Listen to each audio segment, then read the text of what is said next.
की नमाज होगी, ईद की नमाज भी होगी, इसको लेकर क्या आदेश करे गए हैं और क्या सड़क पर नमाज अदा करी जा सकती है या इसके लिए कोई सख्त रुख अपनाया है?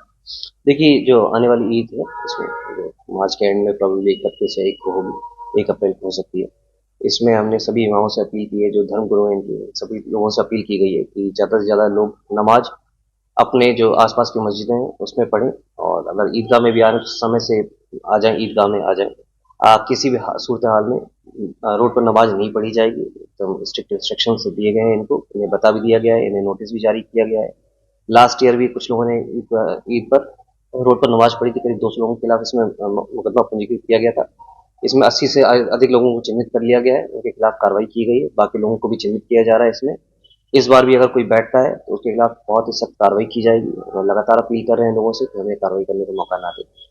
कोई कार्रवाई इसमें बैठता है तो जैसे मैंने बताया, उन लोगों को चिन्हित किया जाएगा। जो पिछली बार भी जो लोग बैठे उनको भी हम लोग चिन्हित कर रहे हैं और उनके खिलाफ विधिक संगत कार्रवाई की जाएगी। सर, पासपोर्ट को लेकर के अपनी कोई आदेश जाएगा? पासपोर्ट में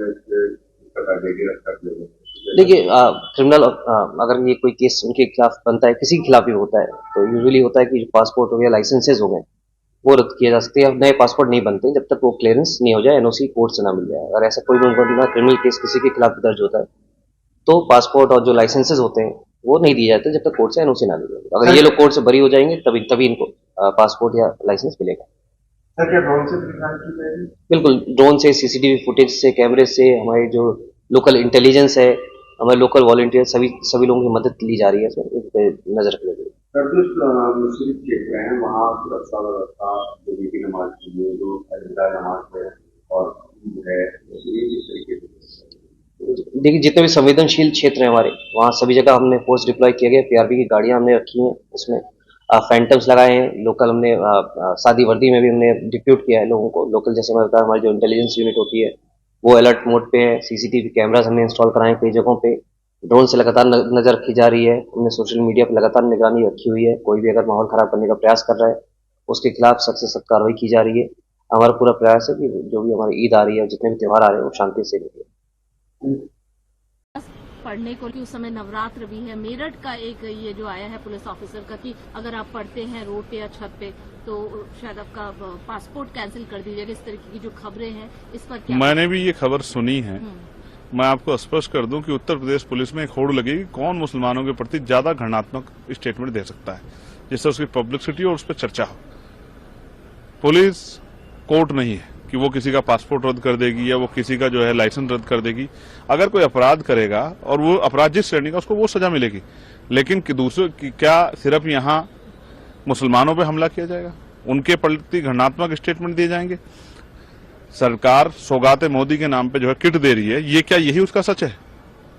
कि आप अगर कह रहे हैं कि आपके अधिकारी कह रहे हैं, क्या ये सरकार का ऑफिशियल स्टेटमेंट है? क्या सरकार ऐसा चाहती है कि अगर कोई नमाज पढ़ेगा, कहीं भी नमाज पढ़ेगा, अगर वो सड़क पे पढ़ लेगा या वो छत पे पढ़ लेगा तो हम उसका पासपोर्ट रद्द कर देंगे? सरकार क्या माहौल बनाना चाहती है? मुझे तो ऐसा लगता है कि आने वाले कल में मुसलमानों को सांस लेने के लिए भी जो है उसमें भी परमिशन की जरूरत पड़ेगी। और ऐसा ना होता कल कोई कानून बन जाएगा, मुसलमान सांस लेगा तो उसका सांस लेना हम लोग बंद कर देंगे। उत्तर प्रदेश सरकार और केंद्र की सरकार को ध्यान देना चाहिए कि उनके अधिकारियों को क्या हो गया है। उनके अधिकारी जो है, अधिकारी कम नेता बनने के चक्कर में ज्यादा लगे। इसका खामियाजा जो है आम जनमानस को भुगतना पड़ रहा है, और उनमें भी मुसलमानों को, कमजोर वर्गों को ज्यादा भुगतना पड़ रहा है। कि क्यों रोका जा रहा है, हमारी भावनाओं को ठेस पहुंचाई जा रही है, हम कोर्ट का रुख करेंगे। सर, क्या पूरा मामला? छतों पर नमाज अदा करना कोई परंपरागत रूप से नहीं है। यह मात्र इसलिए रोका जा रहा है जिससे कि दुर्घटना घटित हो सकती है, और इसकी पूरी संभावना है कि भारी संख्या में छतों पर भीड़ जमा हो जाए और तत्पश्चात कोई घटना घटित हो जाए। इसीलिए इसको रोका गया है। और साथ ही सड़क पर इसलिए रोका गया है कि एक भारी संख्या में लोग सड़क पर जमा हो जाते थे एवं यातायात अवरुद्ध होता था। साथ ही नेशनल हाईवे तक अवरुद्ध होते रहे हैं, राष्ट्रीय राजमार्ग भी अवरुद्ध होते हैं। एक लंबे समय तक लोगों का आवागमन पूरी तरह से बंद हो जाता है, दुर्घटनाएं घटित हो सकती थी। अतः रोड पर नमाज अदा करने से रोका जा रहा है। सर, पूर्व में भी देखा गया है कि सड़कों पर नमाज होती थी, तो सर इन लोगों के लिए सुरक्षा के लिए मद्देनजर भी कोई कदम उठाया गया? बिल्कुल, सुरक्षा को दृष्टिगत रखते हुए यह सुनिश्चित किया जा रहा है कि पूर्व की भांति धार्मिक स्थलों पर, ईदगाह, मस्जिदों के अंदर नमाज अदा करें, उसके परिसर में नमाज अदा करें। रोड पर नमाज अदा करना कोई परंपरागत नहीं है और साथ ही दुर्घटना घटित हो सकती है, इसलिए इसे रोका गया है। सर, कल अलविदा का जुम्मा है, क्या सिक्योरिटी व्यवस्था है? जोनल सेक्टर व्यवस्था लागू है और इसमें पर्याप्त पुलिस बल के साथ सुनिश्चित किया जाएगा कहीं भी अशांति न हो, पूरी तरह शांति रहेगी।